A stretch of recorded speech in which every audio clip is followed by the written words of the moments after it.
I'd like to tell a short story that I got from Joe Heaney. Joe Heaney, jokingly referred to sometimes as otherwise known as God among the Irish traditional singing community. He spent 8 or 10 years up in Seattle, and wherever he went for parties or concerts or wherever he was, if he ever sang anything, it was recorded, or if he told stories. And all those recordings have been gathered together in the Joe Heaney archive at the University of Washington, and they're available online now. So there's a huge treasure trove of old songs and stories, and this is one of them. There was a fine, upstanding young man named William Anderson who lived in the town, and as you might imagine from his name, William Anderson, he dug with the other foot. That is, he was a Protestant.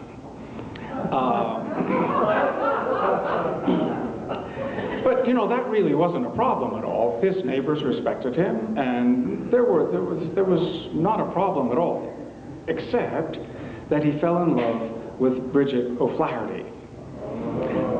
And you might imagine that Bridget O'Flaherty was Catholic, and indeed she was, and there was the problem.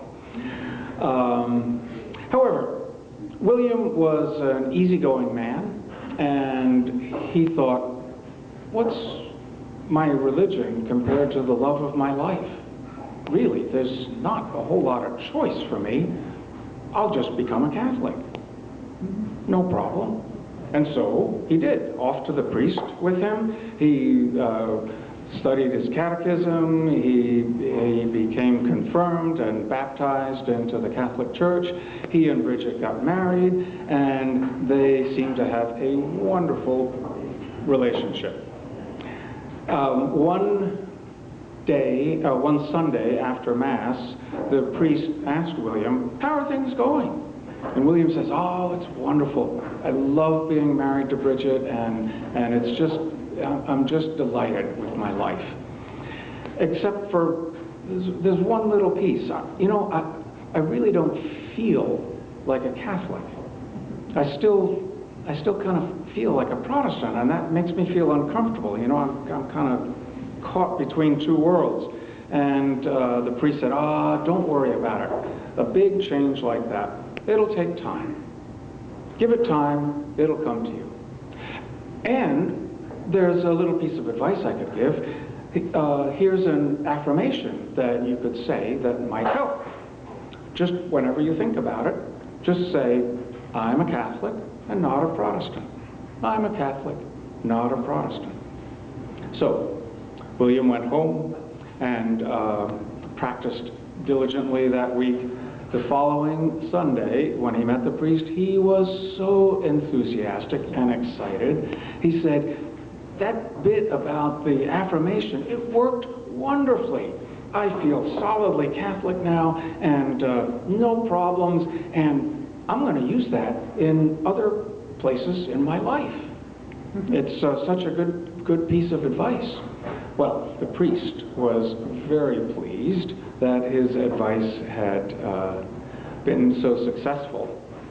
That is, until next Friday, when he was walking past William and Bridget's house, and he smelled beef cooking. Well, now remember, this was in the old days when they really enforced that Friday was a fast day, and you weren't supposed to eat any meat, only fish. And here he was smelling definitely, oh man, it was definitely beef that was being cooked.